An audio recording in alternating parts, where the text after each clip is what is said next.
I am Joshua, 30, and my own family tried to destroy me in front of 40 people for my birthday. Before I tell you about how I ended 6 relationships in a matter of minutes, let me know where you are watching from in the comments. Picture this. It is a Sunday evening. I am sitting in my parents' living room. Except it does not look like a living room anymore. All the furniture is pushed against the walls. In the center of the room, there are 4 rows of metal folding chairs. 40 people are sitting in those chairs, staring dead at me. My neighbors are there. My high school friends are there. Even my boss from the hospital is sitting in the second row with his arms crossed.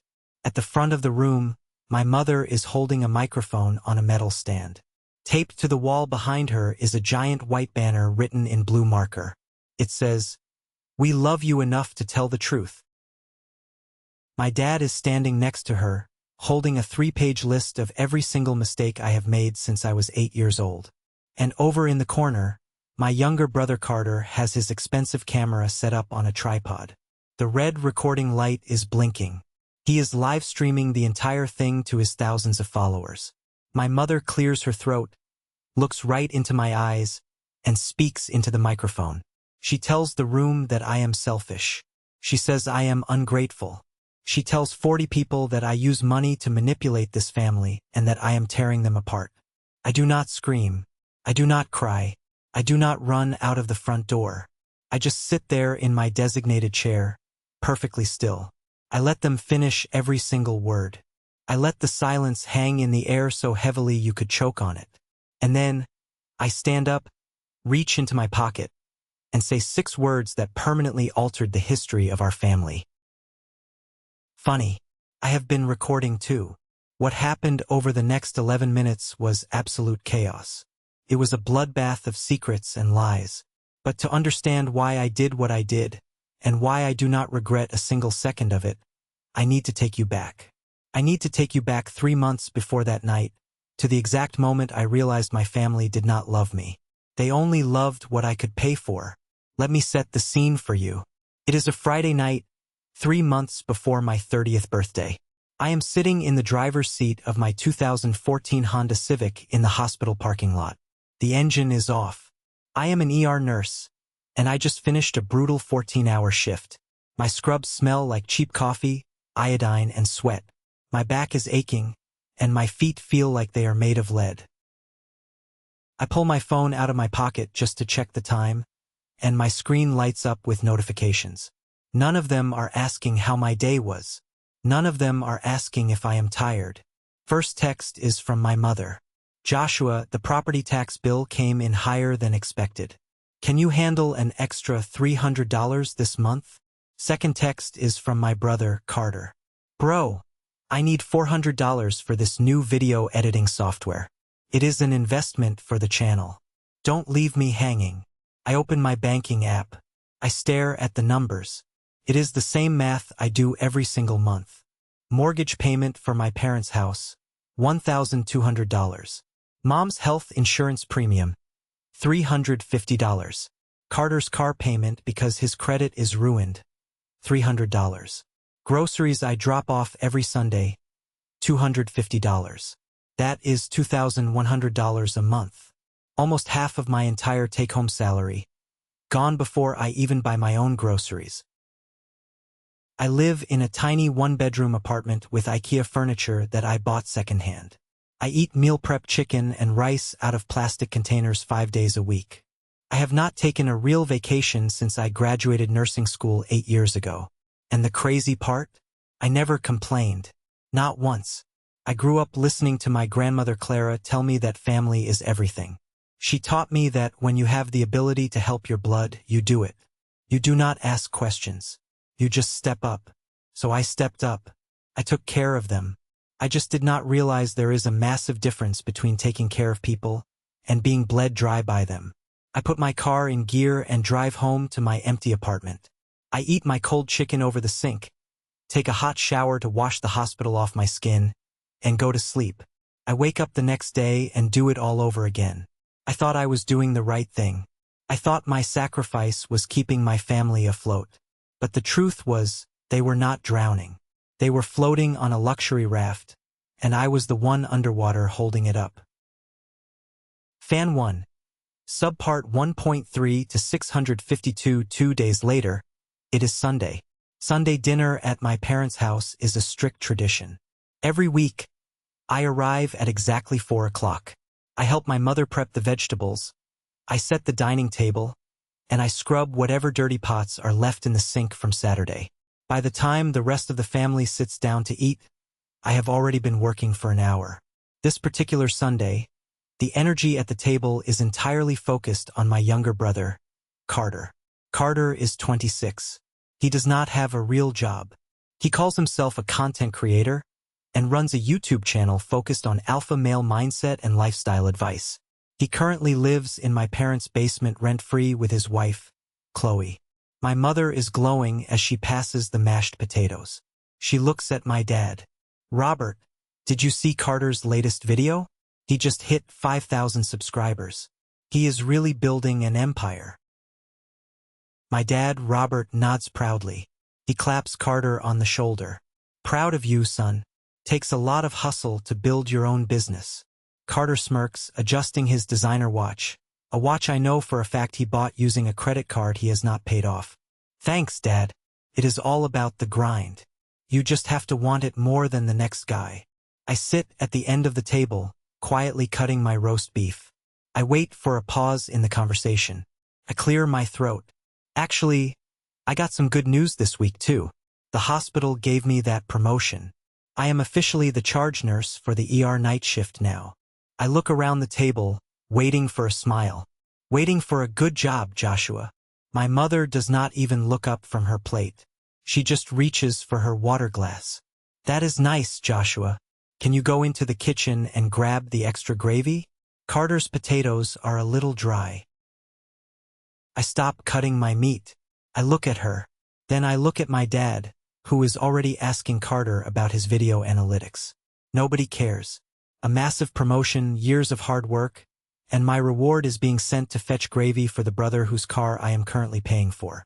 I stand up, walk into the kitchen, and grab the gravy boat. I do not say a word. I just bring it back and set it down. I swallow my pride along with my dinner. That is what I did. I let things go. I swallowed the disrespect, the favoritism, the absolute lack of gratitude. I was the master of letting things slide to keep the peace. But I am about to tell you exactly how the peace was broken. Because later that week, I forgot my jacket at their house. And when I went back to get it, I heard the conversation that woke me up from an 8-year nightmare. It is a Tuesday evening. I have a rare night off. I realize I left my favorite denim jacket draped over the back of the dining room chair on Sunday. I drive over to my parents' house. It is around 7 o'clock. The sun is just starting to set. I walk up to the back door. It is always unlocked. I push it open quietly. The house is relatively dark, but the kitchen light is on.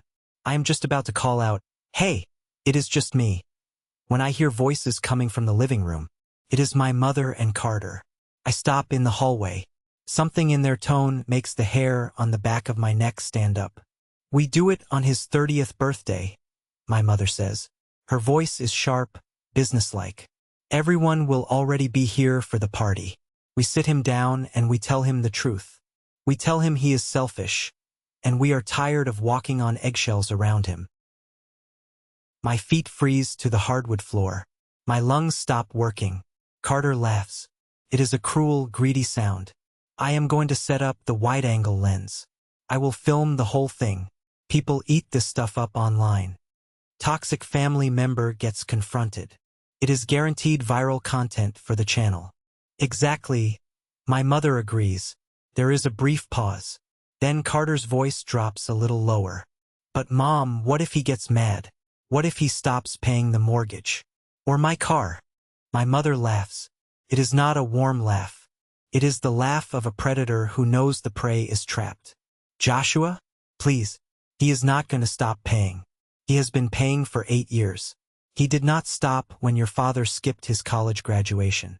He did not stop when you wrecked his first car. He is desperate for us to love him. He will throw a fit, cry a little, and then he will transfer the money on the first of the month just like he always does. I stand in the shadows of the hallway. My jaw clenches so hard my teeth ache. A thick, hot wave of nausea hits my stomach. I am an ATM to them. I am a bank account with a pulse. And they are planning to humiliate me in front of our entire community just to get views for a YouTube channel. I do not confront them. I do not storm into the room and scream. I back away, slowly, silently. I step out the back door, pull it shut without making a sound, and walk to my car. I sit in the driver's seat for 20 minutes, staring at the steering wheel. My hands are shaking. The betrayal cuts so deep I can barely breathe. But as I sit there in the dark, the pain slowly turns into something else. Turns into pure, cold clarity. I pull out my phone and I make one phone call. I call Nathan. Nathan is my best friend from college. We played rugby together. More importantly, Nathan is now a highly aggressive, highly successful civil litigation lawyer in downtown Columbus. I drive straight to his house. We sit on his back porch with 2 beers, and I tell him everything. I repeat the conversation word for word. I tell him about the money. I tell him about the intervention plan. Nathan does not interrupt. He just listens, his eyes narrowing. When I finish, he takes a slow sip of his beer and sets the bottle down hard on the table. They are setting up a firing squad, Joshua. Nathan says, his lawyer brain already working. If you walk into that room and argue, you look crazy. If you do not show up, they tell everyone you are a coward who abandoned your family. They control the narrative. So what do I do? Ask. Let them publicly execute my character? Nathan smirks. It is a dangerous smirk. No, you control the evidence. Joshua, do you know the recording laws in the state of Ohio? I shake my head. Ohio is a one-party consent state.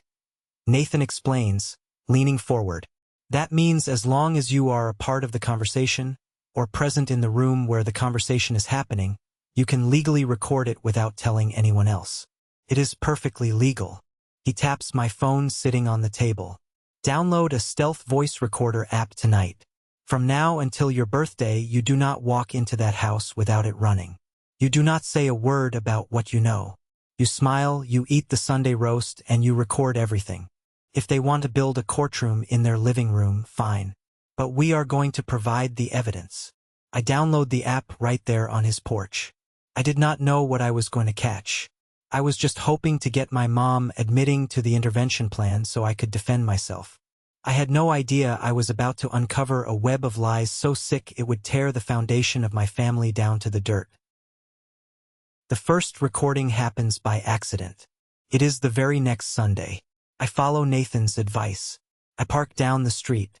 I press record on the app, slip the phone into my shirt pocket, and walk into the house with a smile on my face. Dinner goes normally. Carter talks about himself. Mom ignores me.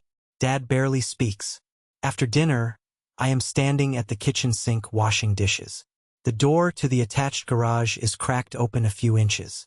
My dad is out there. He thinks he is alone. He thinks I cannot hear him over the sound of the running water. But I turn the faucet off to reach for a towel, and his voice drifts right through the crack. His tone is totally different. It is soft. It is romantic. It is a voice I have not heard him use with my mother in 20 years.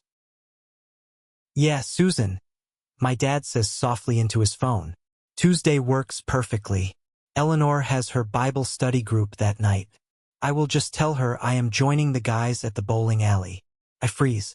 The dish towel drops from my hands. A woman's voice laughs through the phone speaker. Are you sure she doesn't know, Robert? It's been a long time. My dad chuckles. Susan, baby, it has been 22 years. She still thinks my bowling average is a 180. I will bring that Italian wine you like. See you Tuesday. I grip the edge of the granite counter. My knuckles turn completely white. A heavy weight drops in my chest. 22 years. My father, the man who sits at the head of the table and prays before every meal, the man who is going to stand in front of 40 people and call me a disappointment, has been living a double life for over 2 decades. I wait until I hear the garage door open and close. I finish drying the dishes. I say my goodbyes, give my mother a hug, and walk out to my car. I sit in the dark and pull out my phone. I hit stop on the recording. I save the file. I name it Dad and Susan Bowling. That is piece of evidence number 1. But the recorder was hungry, and my family was full of sins. 2 weeks later. It is a Saturday afternoon. I drop by unannounced to fix a leaky pipe in the upstairs bathroom because my dad tweaked his back and could not do it. I am walking down the stairs when I hear my mother's voice coming from her home office. The door is slightly ajar. She is on speakerphone. I stop on the bottom step. I reach into my pocket, press the red button on my app, and hold my breath. It is my Aunt Beatrice on the other end of the line. My mother's sister. Did Robert ask any questions about the estate sale? Aunt Beatrice asks. Her voice is crackly over the speaker. My mother laughs. It is a smug, dismissive sound. Robert? No. He is clueless. He thinks Mom's antique furniture only brought in about $3,000 total. Good, Beatrice says. So the rest is secured? Yes, my mother replies, lowering her voice just a fraction. I moved the other $14,000 directly into my private account. Robert does not even know the account exists. It is perfectly hidden. My blood turns to ice. $14,000. When my grandfather passed away, they sold off a bunch of his and my grandmother's assets before moving Grandma Clara into the assisted living facility. That money was supposed to be Grandma Clara's safety net. It was her inheritance. And my own mother stole it and hid it from her husband. But it gets worse. What about the jewelry? My mother asks. Did you take care of it? Handled. Aunt Beatrice says proudly. I took Clara's vintage pearl bracelet to that pawn shop 2 towns over. Got $800 cash for it. If the old lady ever asks where it is, we just stick to the script. We tell her it is at the jeweler getting the clasp repaired. Perfect, my mother says. Just do not let Joshua find out. He is the only one who actually goes to visit her. If he sees the bracelet is missing, he will start asking questions. Let him ask, Beatrice sneers. He is too busy working overtime to pay your mortgage anyway. They both burst into laughter. I stand on the stairs, physically sick to my stomach. I am paying this woman's mortgage so she does not lose her house, while she has $14,000 of stolen money sitting in a secret bank account. They robbed my 82-year-old grandmother. I save the file. I name it The 14K and the Pearls. I walk out the front door without fixing the pipe. If the house floods, I do not care. Fan 3. Subpart 3.2 to 452. The universe just kept handing me ammunition. A few days later, I am at the house again. I am helping Carter carry some heavy camera equipment from his car down to the basement. Carter's wife, Chloe, is at work. Chloe is a sweet girl. She works retail, puts up with Carter's ego, and pays for his groceries while he pretends to be an internet millionaire. Carter opens a beer, takes a long pull, and sets it on his desk. He does not know my phone is sitting right next to it, quietly recording. Man, I am so stressed, Carter complains, running a hand through his hair. Chloe has been nagging me about getting a real job. She just does not understand the entrepreneurial mindset. She is just worried about bills, Carter. I say evenly. Carter scoffs. She is dead weight, Joshua. Honestly, I wish I never married her. She is small-minded. The second this channel takes off and I get my first big brand deal, I am filing for divorce. I need a woman who matches my alpha energy, not a cashier who complains about the electric bill. He takes another sip of beer. 10 seconds later, his phone rings. The caller ID says Chloe. Carter instantly changes his face. He answers the phone, and his voice drips with fake honey. Hey, baby girl. I was just thinking about you. Yeah, I miss you too. You are the best thing that ever happened to me, babe. Can't wait for you to get home. He hangs up and winks at me. Got to keep them happy until you don't need them anymore, right? Pick up my phone. I stop the recording. I look at my brother, a man who is actively planning to discard his wife the moment he gets a taste of success. Right? I say. I name the file, Dead Weight. Fan 3. Subpart 3.3 to 552. I have 3 nuclear bombs sitting in my camera roll. I think I am ready. I think nothing else can shock me. I am wrong. For days before the intervention, my phone buzzes. It is a text from Nathan. It is a screenshot of a Facebook message. Nathan's wife works in HR at my hospital. She is friends with some of the administrative staff. The screenshot Nathan sent me is a message from my mother, sent directly to David. David is the head of the ER department. He is my ultimate boss. He is a strict, no-nonsense guy who holds my entire career, my salary, and my future in his hands. I zoom in on the text. Dear David, I know this is highly unusual, but our family is going through a terrible crisis with Joshua. We are staging a loving intervention for him this Sunday for his 30th birthday. He respects you so much. It would mean the world to us if you and a few of his colleagues could be there to witness it and show your support. We need to hold him accountable. I drop my phone on the table. My vision blurs. This is not just family drama anymore. My mother is trying to destroy my professional reputation. She wants my boss to sit in a folding chair and watch my family list my supposed psychological flaws. She wants to ensure that if I cut them off financially, she can ruin my career in retaliation. She is putting a knife right against my throat. I call Nathan immediately. My voice is shaking with pure rage. Did you see it? Nathan asks. She invited David. She invited my boss, Nathan. That is my livelihood. I know, Nathan says calmly. This changes the game, Joshua. This isn't just about embarrassing them anymore. This is about professional survival. If David sees them tear you apart and you do nothing, you look unstable. You lose your authority at the hospital. So what do? I demand. We do not just play defense anymore, Nathan says, his voice cold and sharp as steel. We drop the hammer. We burn the whole damn house down. It is Friday night, 2 days before the party. I am pacing around Nathan's living room. He is sitting at his dining table, typing on his laptop. In the center of the table sits a small, black, cylindrical object. It is a high-end Bluetooth speaker. I tested it, Nathan says, pointing a pen at it. The acoustics in your parents' living room are standard drywall and hardwood.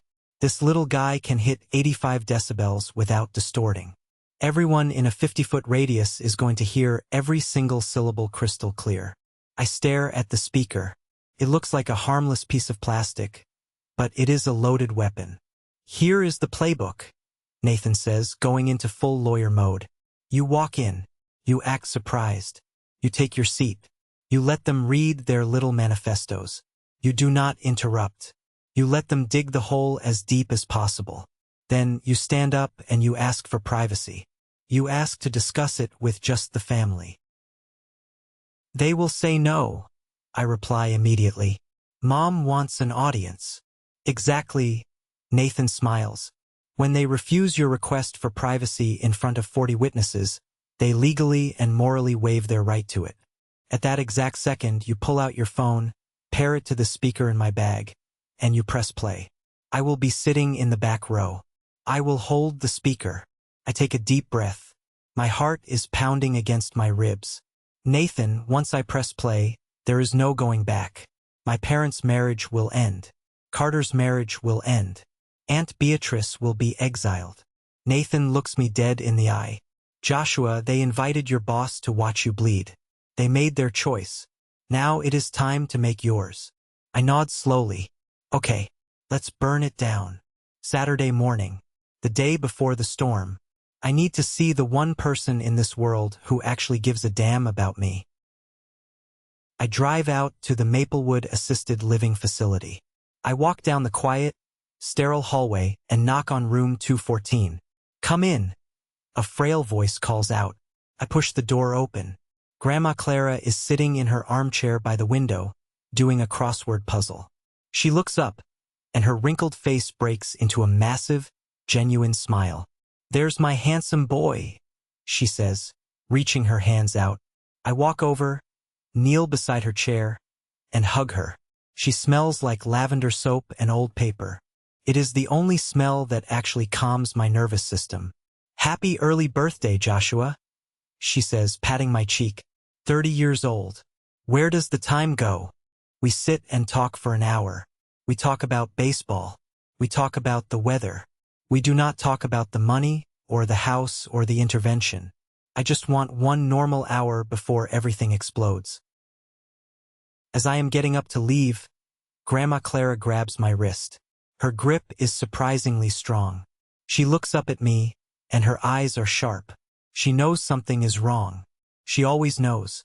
"Joshua," she says quietly, "I know your mother is planning a big fuss for tomorrow. I know how they are. But I want you to remember something." I crouch back down. "What is it, Grandma?" "You have a good heart," she says, her voice trembling slightly. "You give and you give. But you cannot pour from an empty cup, honey.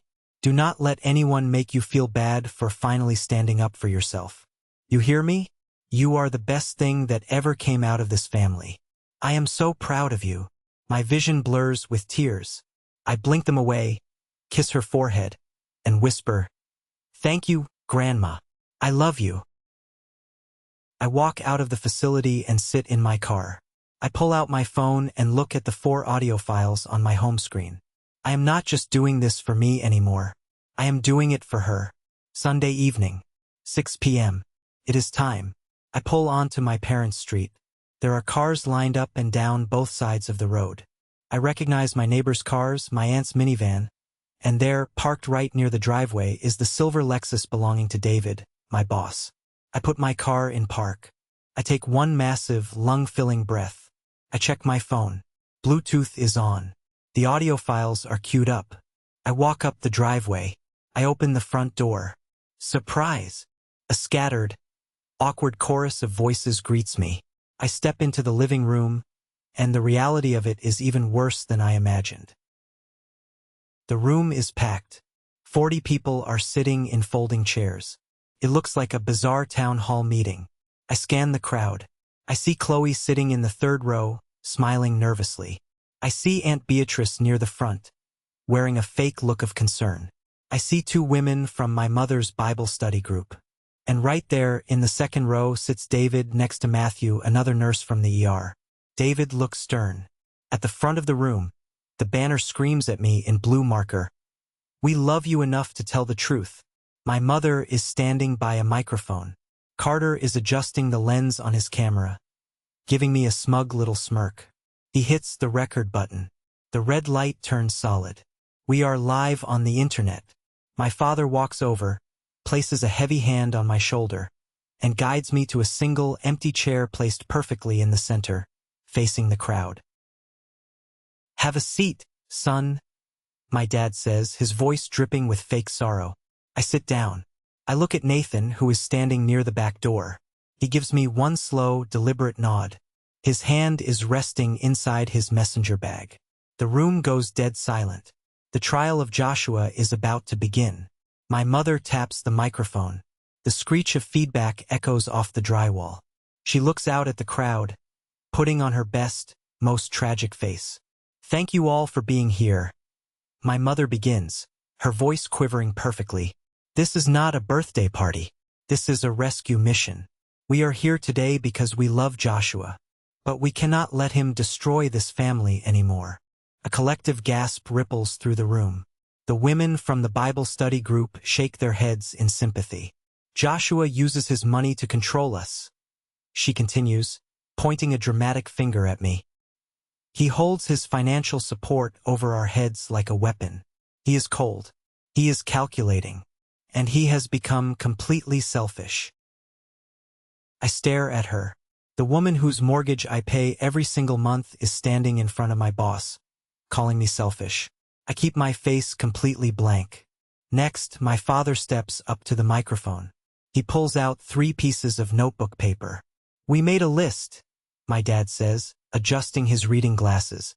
"A record of Joshua's behavior. We need him to see the pattern." He starts reading. Age 8. Joshua broke the kitchen window and refused to apologize. Age 15. Joshua refused to let Carter play with his video games. Age 22. Joshua moved out of the house without consulting the family, abandoning his duties. He reads for 6 straight minutes. It is the most ridiculous, pathetic list of grievances I have ever heard. He is holding up childhood squabbles as evidence of my moral bankruptcy. I look at David. My boss is sitting perfectly still, his eyes locked on me, analyzing my reaction. Carter is panning the camera back and forth, capturing every second of my humiliation. Finally, my dad lowers the papers. "We are here because you are selfish, ungrateful, and tearing this family apart, Joshua. We demand that you change." He steps back. The room is completely silent. Everyone is waiting for me to break down, to cry, to beg for forgiveness. I take a slow breath. I place my hands flat on my knees and stand up. The metal chair scrapes against the floor. I look directly at my mother. My voice is calm, deep, and steady. "Mom, Dad, I hear you. You are clearly very upset." I pause, letting the tension build. "But this is highly inappropriate.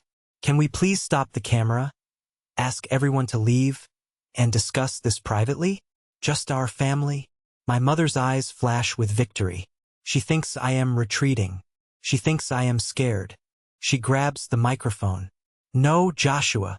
We will not do this privately. Every time we try to talk privately, you manipulate us. We need witnesses. We need these people to see the real you." "Yeah, bro," Carter chimes in from behind his camera. "Stop running from accountability. Face the music." I look at my father. "Dad, you agree with this? You want to do this publicly?" My dad crosses his arms. "You brought this on yourself, son. We are not hiding anymore." I nod slowly. I look around the room at the 40 faces staring at me. I look at David. I look at Nathan in the back. "Okay," I say quietly. "You don't want to hide anymore. I respect that." I reach into my jacket pocket. I pull out my phone. I unlock the screen and tap the Bluetooth icon. "Funny," I say, my voice echoing slightly in the quiet room. "I have been recording too." I press play on the first file. From the back of the room, Nathan's speaker roars to life. The audio is incredibly loud and impossibly clear. "Yeah, Susan. Tuesday works perfectly. Eleanor has her Bible study group that night. I will just tell her I am joining the guys at the bowling alley." My dad's voice fills the living room. The color instantly drains from my mother's face. She turns and stares at my father like she has just seen a ghost. "Susan, baby, it has been 22 years. She still thinks my bowling average is a 180. I will bring that Italian wine you like. See you Tuesday." I press pause. The silence that follows is deafening. It is the sound of a 22-year marriage detonating in real time. "Robert?" my mother whispers, dropping the microphone. It hits the floor with a loud thud. "Susan? Who is Susan?"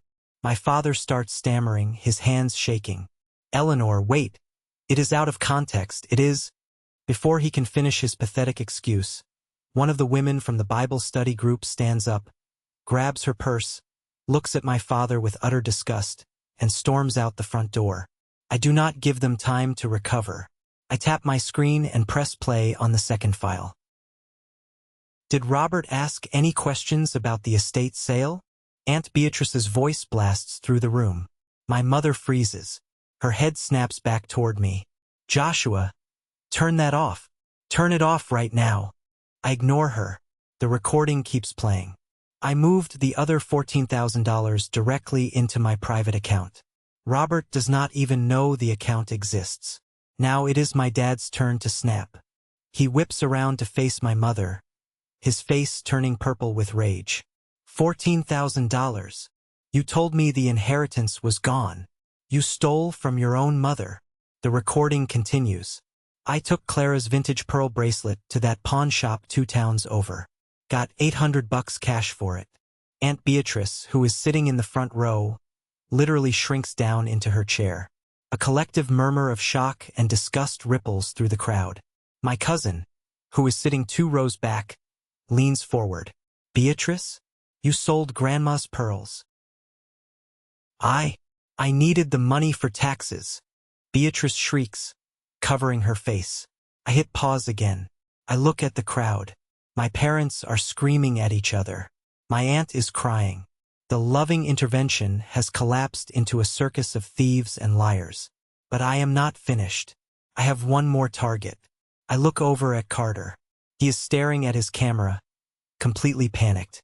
He reaches up to turn off the live stream, but I point a finger right at his face. Leave it on, Carter, I command. You wanted viral content. Give the people what they want. I look at Chloe, Carter's wife, sitting in the third row. Her hands are clasped nervously in her lap. I am sorry, Chloe, I say softly. You need to hear this. I press play on the third file. Carter's drunk, arrogant voice echoes off the walls. She is dead weight, Joshua. Honestly, I wish I never married her. She is small-minded. The second this channel takes off and I get my first big brand deal, I am filing for divorce. Chloe's breath catches in her throat. She physically recoils like she has been punched in the stomach. Carter lunges away from the camera, waving his hands frantically. Chloe, baby, no. I was drunk. I was just trying to act tough in front of Joshua. The recording finishes with the ultimate betrayal. Got to keep them happy until you don't need them anymore, right? Chloe stands up. Tears are streaming down her face, ruining her makeup. She does not scream. She does not curse at him. She just looks at him with absolute, hollow devastation. She takes off her wedding ring, drops it on the folding chair, turns around, and walks out the front door. Chloe, wait! Carter yells, sprinting after her. I hit stop on the phone. The audio is over. The living room looks like a bomb went off. My dad is pacing near the kitchen, cursing under his breath. My mother is sitting in a folding chair, holding her head in her hands, completely destroyed.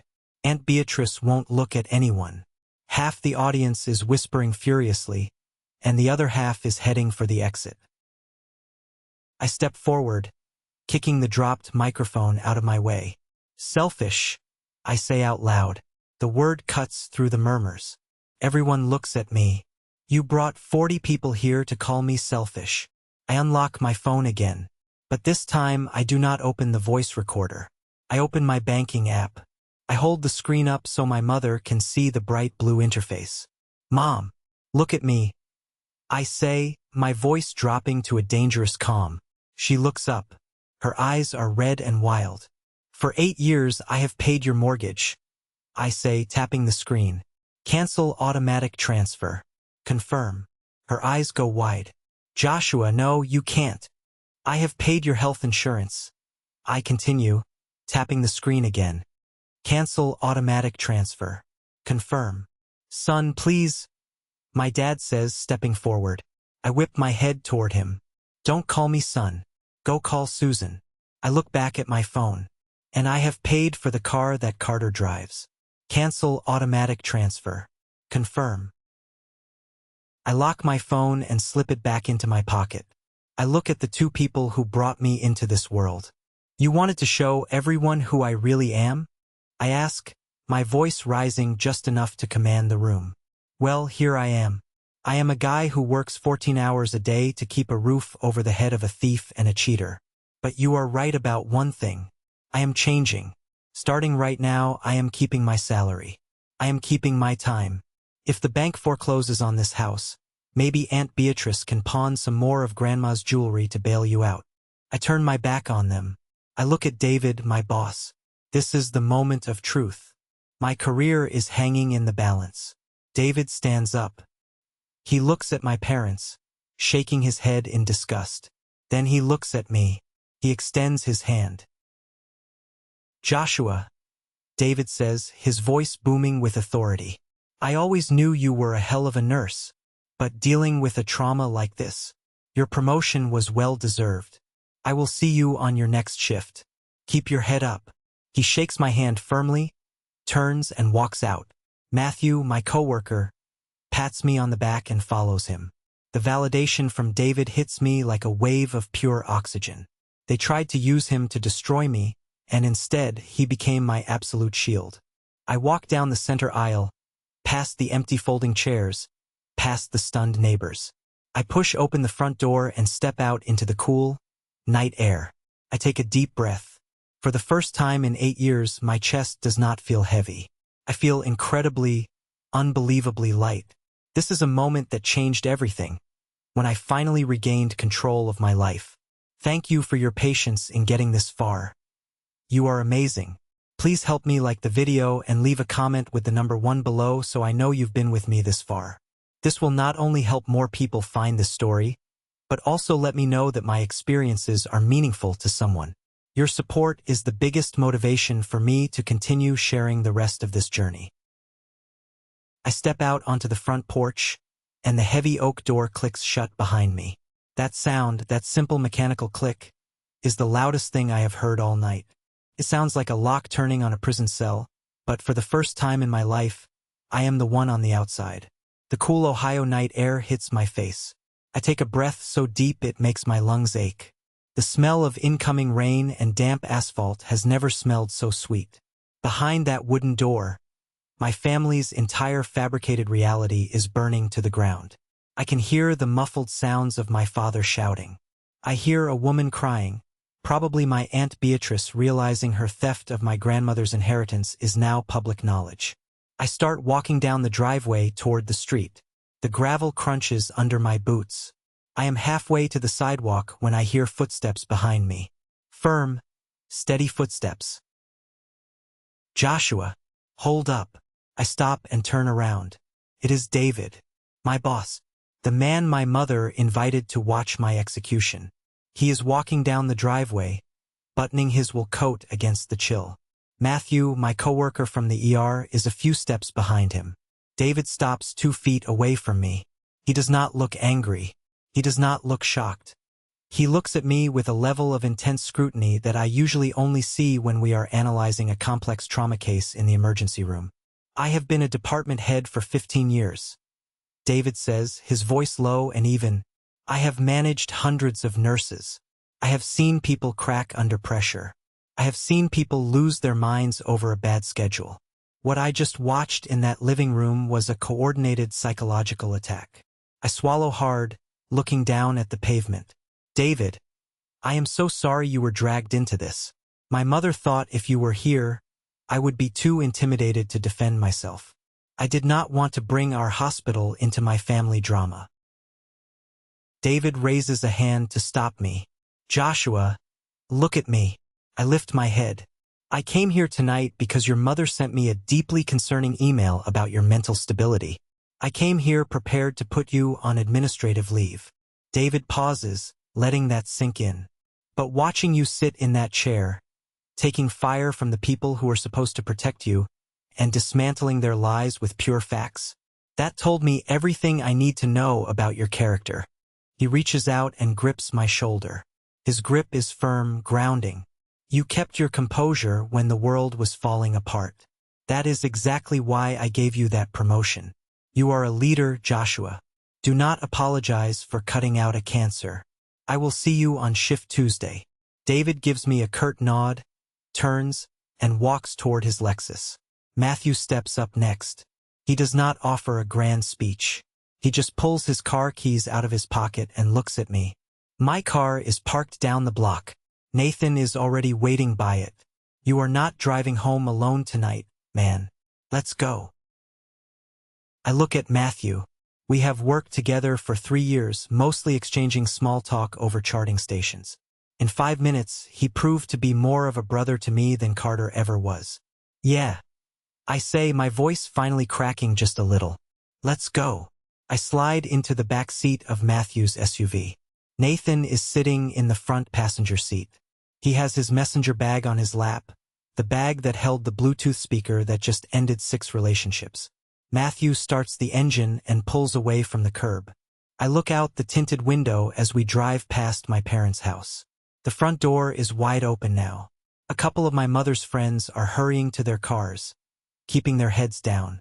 It looks like a crime scene where everyone is trying to flee before the police arrive. Inside the car, it is quiet. The heater hums softly. The streetlights wash over the interior in a steady rhythm of yellow light and dark shadows. You did it, Nathan says quietly, not looking back at me. He is staring straight out the windshield.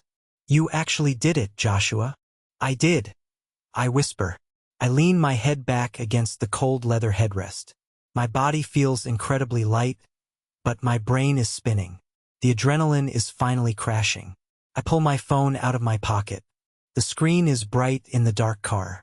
I have 2 missed calls from Carter and a dozen text messages from my mother. I swipe them all away. I am not reading them. I am never reading them. But there is one notification at the top of the screen. A text from Grandma Clara. Came in an hour ago, right before the chaos started. She barely knows how to text, so the message is entirely in capital letters with no punctuation. I open the message. Joshua, happy birthday. Do not let them change your heart. You are the best of us. I love you always, Clara. I stare at the glowing letters. You are the best of us. My throat tightens. A sudden, violent pressure builds behind my eyes. I have spent 8 years starving myself, driving a broken car, working 14-hour shifts, and absorbing endless insults just to keep a family together. A family that despised me. A family that robbed this sweet old woman of her inheritance and sold her memories to a pawn shop. The dam breaks. I drop the phone onto the seat next to me, bury my face in my hands, and I start to cry. I am a 30-year-old man sitting in the back of my coworker's car, sobbing until my chest violently heaves. I am not crying because I am sad. I am not crying because I miss my parents or my brother. I am crying because it is over. The 8-year sentence is over. The crushing weight of their expectations, their manipulation, their constant demands for my salary. It is all gone. I am crying purely out of physical and emotional relief. Matthew does not say a word. He just reaches over and turns the radio up a little bit to give me some privacy. Nathan reaches back, finds my knee in the dark, and gives it a solid squeeze. They let me break down. They let me empty out all the poison I had been carrying. By the time Matthew pulls into the parking lot of my apartment complex, my eyes are dry, and my breathing is steady. Do you want me to come up? Nathan asks as I open the car door. I can sleep on the couch. No, I say, stepping out into the cold air. I am okay, Nathan. For the first time in a really long time, I am actually okay. I walk up the stairs to my apartment, unlock the door, and step inside. It is small. The furniture is cheap. But as I lock the deadbolt behind me, it feels like a fortress. The fallout over the next few weeks was swift and absolute. It was like watching a building collapse in slow motion. When you build a family on a foundation of lies and entitlement, taking out one single pillar brings the whole thing down. I was that pillar. My father's 22-year affair ended the exact same night the recordings were played. According to my cousin, my dad packed a duffel bag, drove to a cheap motel off the highway, and called Susan. He told her his marriage was over and he was ready to be with her publicly. Susan hung up on him. She completely blocked his number. Susan, it turned out, was also married. She liked the thrill of a secret Tuesday night affair with a man who thought he was clever. She had absolutely zero interest in a messy, public divorce or taking on a disgraced man who had just been thrown out of his house. My father lost his wife and his fantasy in the span of 3 hours. He is still living in that motel. My brother Carter did not fare much better. When Chloe walked out of the house that night, she did not look back. She went straight to her sister's house. 3 days later, Carter was served with divorce papers. Chloe hired a shark of a lawyer who immediately froze their joint accounts. Since Carter had no actual income, and I had canceled the automatic payments on his car, the bank repossessed his vehicle right out of my parents' driveway 2 weeks later. Carter tried to spin the situation online. He posted a tearful video on his channel claiming he was the victim of a toxic family dynamic. But the internet is undefeated. Someone who had been at the party managed to record the audio of Carter calling his wife dead weight. The clip leaked. His subscribers turned on him overnight. The backlash was so severe he had to delete his entire channel. His empire vanished. Aunt Beatrice became the outcast of the extended family. When the rest of my relatives heard the recording of her bragging about selling Grandma Clara's vintage pearls, they were disgusted. My uncles confronted her, demanding she repay the $800 to the estate. She could not. She had already spent it. No one invited her to Thanksgiving. No one called her for Christmas. And my mother? Eleanor was left completely alone in a 4-bedroom house she could no longer afford. Without my salary covering the mortgage and without my dad's income, the math simply did not work. She left me 18 voicemails in the first month. The tone shifted from furious to demanding to desperate to completely pathetic. Joshua, please, the bank is sending letters. Joshua, you are punishing your own mother. God sees this. Joshua, I have no one. Please just call me back. Just cover one more month. I saved every voicemail, just in case Nathan needed them for a restraining order. But I never answered. I never texted back. I had given her 8 years of my life. I did not owe her another second. She eventually had to put the house on the market. Sold at a loss. The entire illusion of the perfect, loving family shattered. And all it took was holding up a mirror and letting them hear their own voices. 1 year later, it is a quiet Tuesday morning. The sun is shining through the window of my kitchen. I am standing at the counter, brewing a fresh pot of coffee. I look around my apartment. It is the exact same 1-bedroom apartment I lived in a year ago, but it feels completely different. The air is lighter. On the counter next to the sink sits a small, thriving pothose plant. I bought it at the hardware store for $5. It is a silly thing, but that plant represents the first time I spent money on something purely because I wanted it, not because someone demanded it. The financial transformation over the last 12 months has been staggering. When you stop bleeding $2,100 a month to fund other people's bad decisions, your life changes very quickly. Within 6 months, I paid off the remaining balance of my nursing school loans. I finally started a retirement account. I even started a small savings account, maybe a future college fund for kids I might have one day. I am no longer living paycheck to paycheck, terrified of an unexpected flat tire. At the hospital, my career flourished. Without the constant, grinding stress of my family weighing me down, my focus sharpened.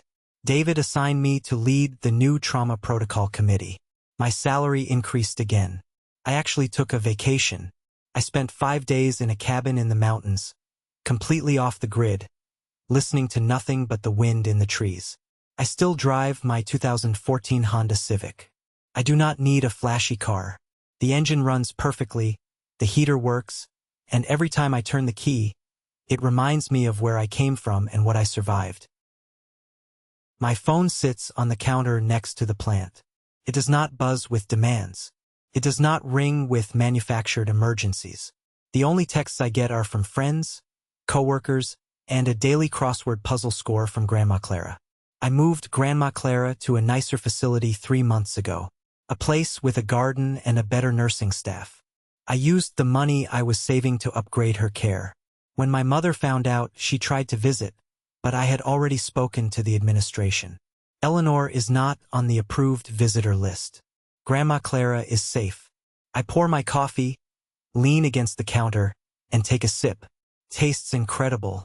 Peace has a flavor, and it tastes exactly like an ordinary Tuesday morning where nobody needs you to rescue them. Last night was my 31st birthday. There was no banner. There were no folding chairs. There was no microphone, no camera, and no list of my childhood mistakes. I hosted a small dinner at my apartment. There were exactly 5 people in my living room. Nathan was there, arguing good-naturedly with Matthew about baseball statistics. David, my boss, stopped by for an hour, bringing a bottle of really good bourbon. 2 other nurses from the ER brought a massive tray of lasagna. It was loud. It was messy. We ate off paper plates, and we laughed until our ribs ached. After dinner, Matthew pulled a small cake out of a box. It was a lemon cake with cream cheese frosting, exactly the kind Grandma Clara used to bake for me when I was a kid. He stuck a few mismatched candles in the top and lit them. "Hold on," Nathan said, pulling out his phone. "We need the guest of honor." He dialed Grandma Clara on FaceTime and propped the phone up against a water glass. Her smiling face filled the screen. She was wearing her best sweater just for the call. "Happy birthday, my handsome boy!"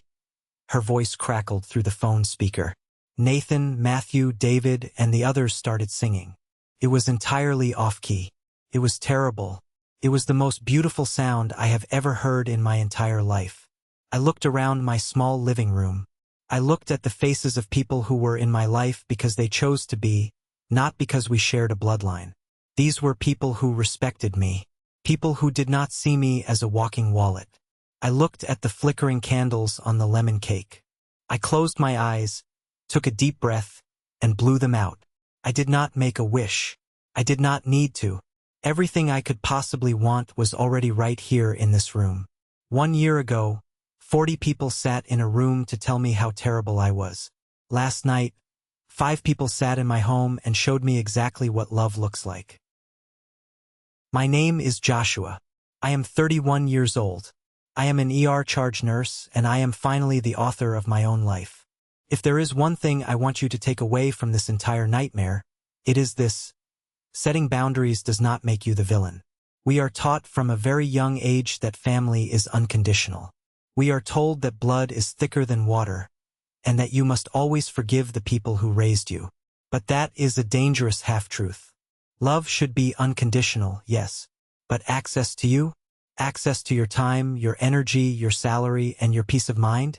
That requires respect. That requires basic human decency. When you allow toxic people to cross your boundaries because they are family, you are not keeping the peace. You are just internalizing the war. You are letting them destroy you so they can stay comfortable. I thought that by paying their bills, I was earning their love. But you cannot buy love from people who view you as an object. When I played those recordings, I did not destroy my family. The truth destroyed them. Lies are fragile. They shatter the moment light hits them. If a family is built on a solid foundation of mutual respect, the truth will only make it stronger. But if it is held together by manipulation, secrets, and financial abuse, the truth will burn it to the ground. Let it burn. You deserve to live a life where your phone ringing does not give you a panic attack. You deserve to keep the money you work 14 hours a day to earn. You deserve to sit at a table where you are celebrated, not tolerated. Do not wait until you are backed into a corner in front of 40 people to find your voice. Stand up for yourself now. Be the villain in their story if it means you get to be the hero in your own. That is my story. It was not easy to live through, and it was not easy to tell, but if it helps even one person out there find the courage to cut off a toxic situation, then every painful second was worth it. Now, I want to hear from you. We have covered a lot today: betrayal, standing up for yourself, the meaning of real family, and the power of walking away. I want you to go down to the comments right now and tell me, what is the most important lesson you are taking away from my story? Have you ever had to set a hard boundary with a family member? How did it change your life? And if you do not want to share a personal story, that is completely fine. Just leave the word "good" in the comments. That simple word lets me know you made it to the very end, that you value your own peace, and that you stand with me in believing that the truth is always worth telling. Thank you for your time. Thank you for listening. Stay strong, protect your peace, and I will see you in the next one.